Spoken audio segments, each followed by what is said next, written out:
It's time. You guys have been asking me to record the planting video. You want to know what it is that I can actually grow all winter long here in Massachusetts, where we get temperatures down below zero, definitely a hard freeze with our soil freezing solid. So what can we actually grow here? And I'm going to get into exactly what I'm planting in this unheated hoop house that I'm hoping I will be able to continue to grow all winter long, all the way up until our last frost date, which is typically not until late April or early May. And we're even going to cover one plant that I swore I would never grow, but we'll get to that in a little while. I've been saying the word grow, but really what we're doing is we're finding plants that are still harvestable through these winter months, because once those daylight hours go below 10 hours of daylight per day, plants aren't really giving us any new growth, right? They're just harvestable. They might not die. And that's a big difference that I think it's important to clarify, right?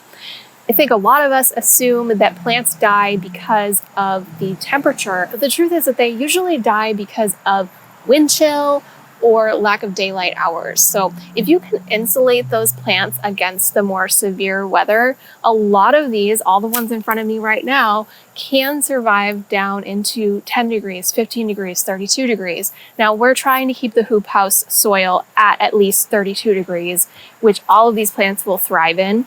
So that's not really a concern. But I do think that it's important to acknowledge that the plants won't die, their growth will just halt. Now you can really easily look up at what point in the year your area is going to receive less than 10 hours of sunlight per day.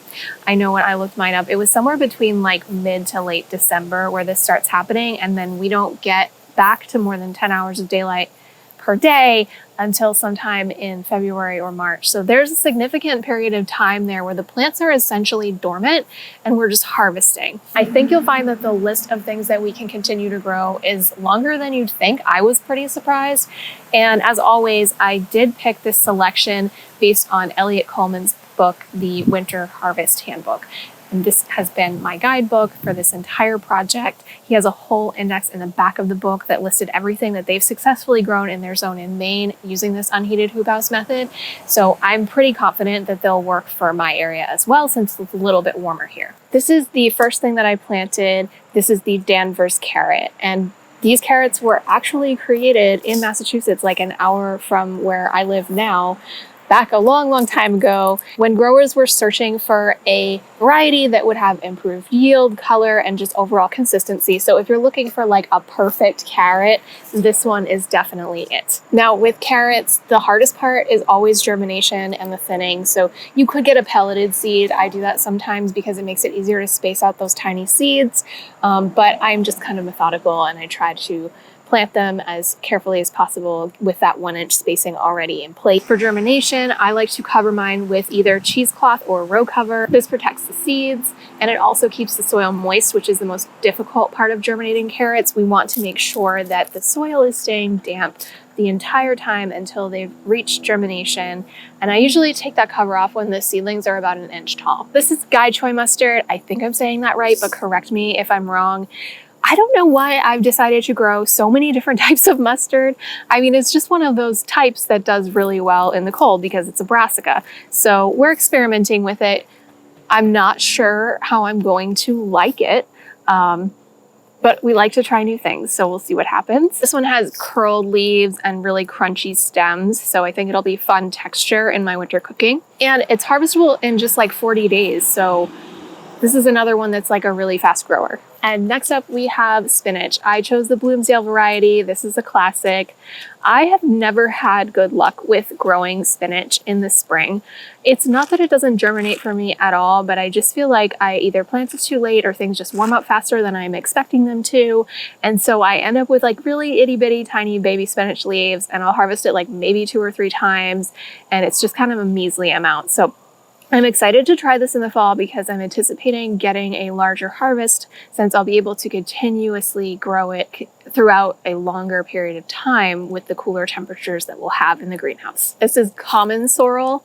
Now, sorrel is apparently a lemony flavor, and if you know anything about me, you should know that I love lemon flavor. Lemon flavor is one of my favorite things. I love to make lemon meringue pie from scratch, so if it says lemon, I'm going to buy it. This one actually also survives a frost and it will grow all season long and give us an abundance of vitamin C. And of course, we have some radishes. So I'm actually doing Easter egg, French breakfast, and black spinach radishes. I only have the Easter egg here for some reason. I meant to grab the other two, but I can't find them.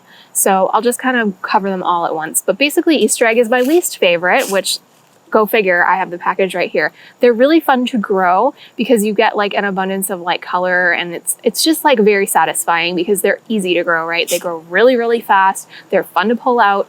But this flavor is just kind of like boring to me. The French breakfast ones have just a little bit more of a rich, buttery, nutty flavor that I prefer. And when you roast them, they just look super fancy. In the black Spanish, I've never grown before. That's one that, unlike Easter egg or the French breakfast radish, you have to grow it in the fall because it needs shortening daylight hours to actually even germinate. But if you're new to gardening, radishes are always my favorite pick to go to, especially for kids. They're so fun and they're so fast. This is choco bok choy. I love bok choy. Bok choy is an essential ingredient for me in my stir fries. And I also have been doing this thing where I like cut it in half the long way and I kind of like sear it. So I'll put it on a cast iron pan and just sear it and put that on top of rice with an egg. It's so good. You can harvest this when it's just like baby bok choy, where it's like 4 inches tall. And I don't know, it just adds like something really special to a dish. And I think this one you can even grow in containers too. Now, I'm probably going to butcher this name as well, but this is mach or maiche, I'm not really sure. Otherwise known as corn salad. Also maybe Rapunzel. Yes, from the story Rapunzel. So I was looking this up and I can't determine if it's true or not. But apparently the word Rapunzel in German means corn salad. And so there's speculation that perhaps this was the plant that Rapunzel's mother was craving when she was pregnant with Rapunzel, that she convinced her husband to go steal from that witch. Totally relevant to cold weather gardening, I know. But this one will survive temperatures down to 10 degrees. So worst case scenario, if the temperatures in the hoop house fall below what I'm expecting them to, we should still be able to harvest this one. Next up is a Tokyo long white bunching scallion. Now, I have never grown onions of any kind. For some reason, they just scare me. Potatoes scared me too. I'm doing potatoes for the first time this year, and I'm actually really excited to be like getting out of my comfort zone. But scallions felt like a safe first step for me to go to onions maybe next year. And they're more cold tolerant, so I can grow them throughout the winter. And this is something that, again, is an essential stir-fry ingredient for me. So it'll be interesting to see how this one turns out. I've heard mixed reviews about how challenging they can be to grow. Your guess is as good as mine. Now, this one I've heard actually since buying it that most people hate. So I'm interested to see if I hate it too. But I got it for the texture just because it looks like a really interesting seed, and that's Olesh endive. This one's actually more heat tolerant, but I'm trying to grow it in the winter. We'll see what happens. It's a very frilly, very bitter green apparently, but if you cook it down, supposedly it gets more sweet and nutty. Again, we're experimenting here. There's a lot of these I've never grown before. Now, unlike the last one, which I know nothing about and I've never tried, this one is one of my absolute favorites, and I have it everywhere in every garden that I grow, and that's Swiss chard. I'm growing the ruby red variety, and I wanted to try this one because I usually do a rainbow chard, but I thought it might be nice in the winter to have something that was more like just shockingly, vibrantly bright red. I cooked this one like spinach, and the young leaves are ready in like 20 days, so it's a real fast grower. If there was an anti-fan club for a plant, I would definitely be a member of this one, because it's arugula. This is one that has a real love-hate relationship for a lot of people.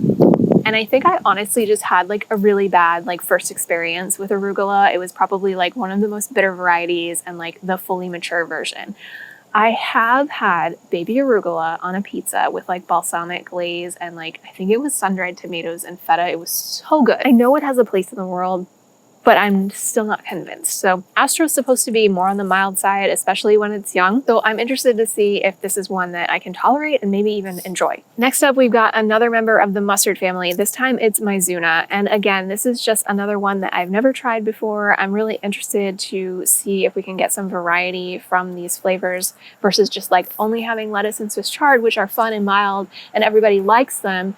but something that's a little bit different. This one you can harvest in just under 3 weeks as a baby green too. So this is another great example of like a plant where you can harvest it way before the actual maturity date, which is kind of a great hack that I love. Like you could sprinkle this as like a baby green and do like a totally different spacing, and it could be really fun. Next up, we have another bok choy variety, but this one I haven't tried, though I'm sure I'll like it. I love any type of bok choy. This one's tatsoi, and this one grows in more of a flat, wide rosette shape with individual leaves. So it kind of looks more like small, like spinach leaves than like the full bok choy that you might expect or see at your local farmer's market or grocery store. I have actually heard that this one can continue to grow when it has a blanket of snow on it. So if you don't have a hoop house and you still want to grow something uncovered or even just with a little bit of row cover on it throughout your winter months, I would recommend giving this one a try. It's supposed to be pretty easy. And then we have mustard, spinach, or tender green mustard.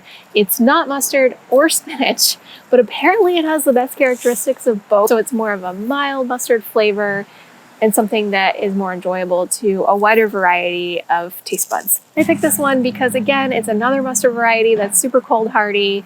I think it's going to be easy to grow. You can grow this as kind of like a smaller baby green, so you could sprinkle a lot of it and ignore the spacing requirements and just do micro almost greens, and they're supposed to be way more mild that way. And last but not least, we have the perennial favorite, lettuce.